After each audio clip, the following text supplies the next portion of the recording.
آیا زمونږ د خوږ نبی حضرت محمد صلی الله علیه و آله وسلم به شاعري خوښه وکنه؟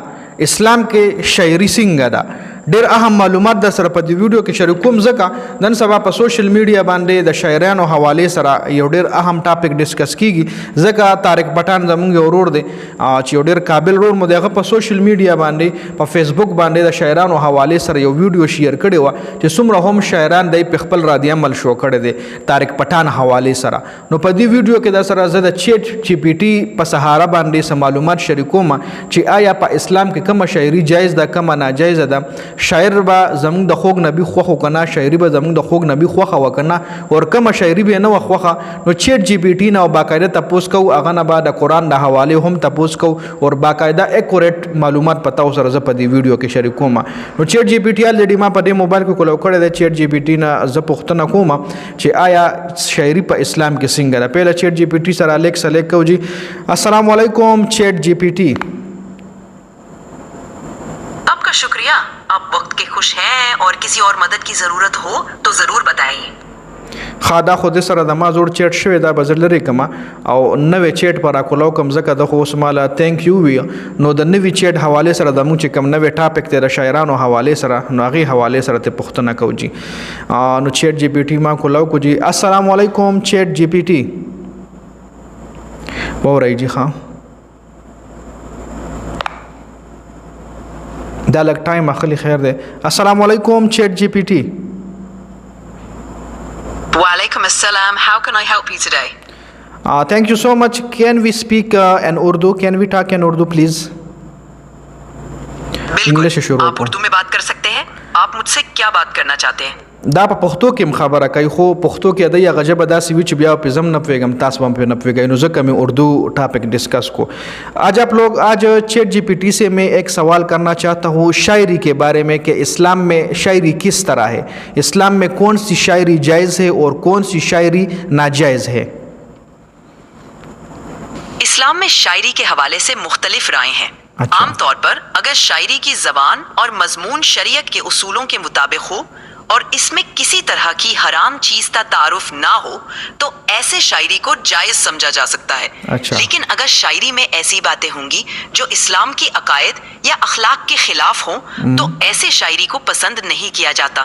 ہر شخص کی اپنی سمجھ اور سماجی اور دھارمی تفسیریں ہوتی ہیں، اس لیے یہ ضروری ہے کہ آپ اپنے مذہبی استاد یا کسی عالم سے رہنمائی لیں اگر آپ کو کسی شاعری کے بارے میں شک ہو. اچھا چیٹ جی پی ٹی آپ مجھے یہ بتائیں کہ ہمارے پیارے نبی حضرت محمد صلی اللہ علیہ وآلہ وسلم کو کون سی شاعری پسند تھی؟ حضرت محمد صلی اللہ علیہ وسلم کو شاعری پسند تھی اور انہوں نے شاعری کے حسن کو بھی سراہا. اچھا آپ صلی اللہ علیہ وسلم کے زمانے میں کئی شاعر تھے جنہیں آپ صلی اللہ علیہ وسلم نے پسند کیا اور ان کی شاعری کو سننا پسند کیا. ایک مشہور شاعر حسن بن ثابت رضی اللہ عنہ تھے جنہیں آپ صلی اللہ علیہ وسلم کی طرف سے شاعری کا صلہ دیا گیا تھا. آپ صلی اللہ علیہ وسلم نے ان کی شاعری کو اسلام کے حق میں استعمال کیا اور ان کی مدح بھی کی. اس کے علاوہ آپ صلی اللہ علیہ وسلم نے شاعری کو ایک پازیٹیو اور کنسٹرکٹیو طریقے سے استعمال کیا. لیکن ہمیشہ یہ دھیان رکھا کہ شاعری اسلام کے عقائد اور اخلاق کے مطابق ہو. وورئ ها چې د اسلام د عقاید مطابق یې غوړې ده. نن سبا چې کم شاعران دي دا نه مخکې ته یو اہم تپوس بل پاتې شو.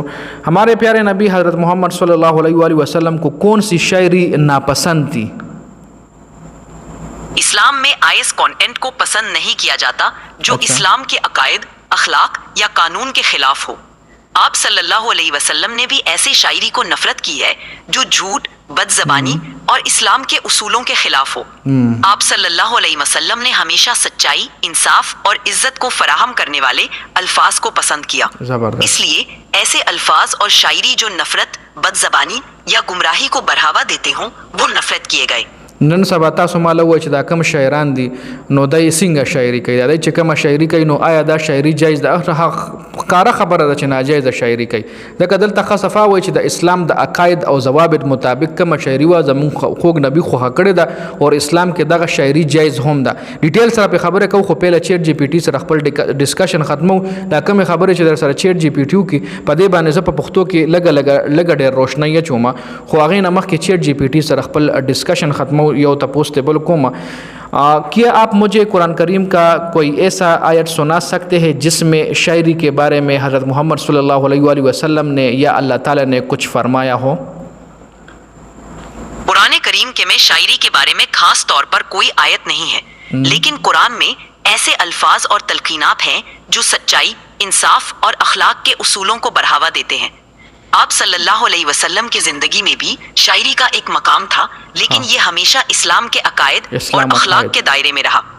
अगर आप किसी स्पेसिफिक टॉपिक या आयत के बारे में मालूमात चाहते हैं तो मैं आपकी मदद करने के लिए यहाँ हूँ। अच्छा, शायरों के बारे में कुरान करीम में अगर कोई आयत हो शायरों के बारे में, शायरी के बारे में नहीं, शायरों के बारे में अगर कोई आयत हो तो प्लीज़ आप मुझे सुनाइए। कुरान करीम में सिग्नल ड्रॉप सूरह अश-शुआरा सूरह 26 आयत 224-226 में है। ये आयत शायरों के बारे में है और उनके काम को समझाने की कोशिश करती है। 124 और 226 में अल्लाह ताला फरमाते हैं, वश्शुआरा यत्तबिउहुमुल गाऊन व अलम यरौ अन्नहुम फी कुल्ली वादिन यहीमून व अन्नहुम सिग्नल ड्रॉप कीजिए। लल्लज़ीना आमनु व आमिलुस सालिहात व ज़करुल्लाह कफ़ाला कसीरा वंतसरू मिन बादहु व सयअलमुल लज़ीना इन क़तलू नस्साबक मुनक़लिबून। ज़बान में शायर नहीं है, लेकिन वो दूसरे के लिए मेन टॉपिक रहा वो नो सिग्नल ड्रॉप कीजिए।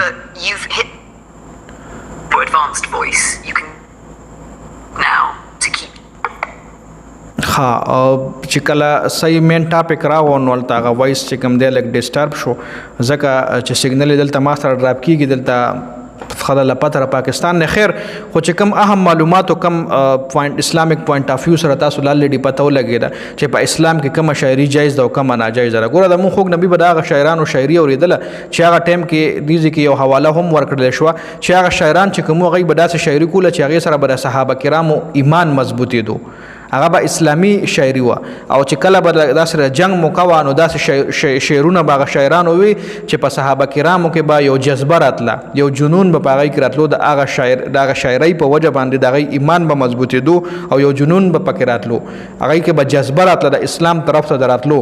او نن سبا چې زمون کوم شاعري ده نو پاغي باندې طارق پټان چې کوم دی پاغي باندې مطلب ابجیکشن کړي دی مخالفت کړي دی او داغه صرف طارق پټان نه بلکې هر سوچه پښتون هر چې کم صحیح پښتون وی غوړه دغه شاعري مخالفت کوي چې نن سبا دا کمې شونډې یادېږي یا یار یا دا خوا دې خوا شاعري چې کومه ده تاسو له پته ده نو هغه هر سړی هر پښتون دغه مخالفت کوي. خو چې کم سړی شاعري کړي اسلام کې شاعري شته د مون خوګ نبی شاعران اوریدلې دي هغه څنګه شاعران هغه لډي چیټ جی پی ټی تاسو له کلیر کا چیټ جی پی ټی چې کوم د سره د دنیا اکوریټ انفارمیشن دی تعالی دروغ نه وای خصه انفارمیشن بدر کوي. نو چیټ جی پی ټی مونږ لوي چې زمون خوګ نبی شاعران اوریدلې خو به داسې شاعرانو چې و د اسلام عقاید و ضوابط مطابق شاعري کوله اسلام کې لکه د جوړ د دروغ او د مکار دغه شاعري براغی نه و ای به داسې شاعري و چې هغه اوریدلو صحابه کرامو ایمانونه مضبوطیدل او نن سبا چې کومه شاعري کیږي دا چې کم سړی اوري نو داغه ایمان مضبوطیږي نه بلکې داغه ایمان کمزوري کیږي سکه چې داسې شاعریان دي چې سړی په دایره اسلام نه هم خارج کیږي لکه داسې شاعري ده چې ته په خله باندې وین د سړی خله په بدی ښکاری د یو پښتون خله په بدی ښکاری. نو دا د شاعرانو حواله سره د شاعري حواله سره څومره زمون پښتانه رونه دي او شاعران نن سبا ډیر زیات دي شاعران. نو هغه شاعرانو رونو ته پاره د ما یو ریکویسټ ته په دې ویډیو کې چې طارق پټان باندې مخالفت مکوئ بلکې تاسو هغه په خپل شاعري باندې داسې جواب ورکئ چې مطلب تاسو داسې شاعري تیار کړئ چې طارق پټان خپل تاسو اپریشیټ کړي چې او د شاعر دا شاعري کړي دا د پکې اسلام چې کوم دی د اسلام ډیره زبردست دغه پکې د کړي دی مسلمانانو ته پکې یو تاریخ بیان کړي په خپل دغه کې په شاعري کې یا مسلمانانو ایمان مضبوطولو د پاره داسې شعرونه ویلي دي. نو زمون خوګ نبی په خپل غوړه چرته شاعري نه ده کړي زمون خوګ نبی الله پاک د شاعري نه ساتل او نه په خپل کول او نه باغ داسې چرته شعرونه ډیر وی چرته په خاص موقع باندې به یو شعر نیم ویل دا هم شته چې په یو خاص موقع باندې زمون خوګ نبی حضرت عائشہ رضی الله تعالی عنها فرمایلی دي چې هغه به یو شعر وی چې د کم شاعر او خیر داغه طرف ته مونږ نه راځو خو شاعري سره زمون خوګ نبی سوچ نه کړي خو البته شاعري اوریدلې د واغه شاعري اوریدلې ده چې کومه شاعري کې اسلام عقاید و ضوابط خیال ساتل شوی دی، کومه شاعري کې د ایمان مضبوطېدو الفاظ به وو، ایمان به ورسره مضبوطېدو، د الله پاک صفات په پکې موجودو. نن سبا کومه شاعري ضروره نو طارق پټان چې کم ابجیکشن کړی دی هغه د نن سبا په هغه شاعرانو باندې کړی دی چې کم شاعران خپل الفاظ خپل سوچ غلط استعمالي او یو داسې شاعري کوي چې یو بل مسلمان گمراه کوي. نو دا اسلام کې هم ناجایز ده او حرام ده او طارق پټان صرف دغه شاعران ټارګټ کړی دي. کم چې صحیح شاعران دي لکه خوشحال بابا شو، حمزه بابا شو، دین علاوه رحمان بابا سوم نخکلی شاعري کړی ده. دا دین علاوه تاسو د علامه اقبال شاعري وګورئ، شکوه وګورئ، جواب شکوه وګورئ. نو داسې ډېر شاعران په تاریخ کې زموږ تیر شوي دي چې هغوی زبردسته ایمان افروز شاعري کړې ده. هغوی دغه فضل د انسان د جسم اغذا نه دي یاد کړي چې ستا مرۍ داسې یا ستا شونډې یا ستا خوله یا ستا پوزه یا نور داسې الفاظ هغوی نن سبا تاسو شاعري وګورئ، دا ګانې وګورئ نو تاسو له خپله اندازه وشي. خیر په دې ویډیو کې دا اهم معلومات مې در سره شریک کول. د ویډیو کتلو زیاته مننه. والسلام.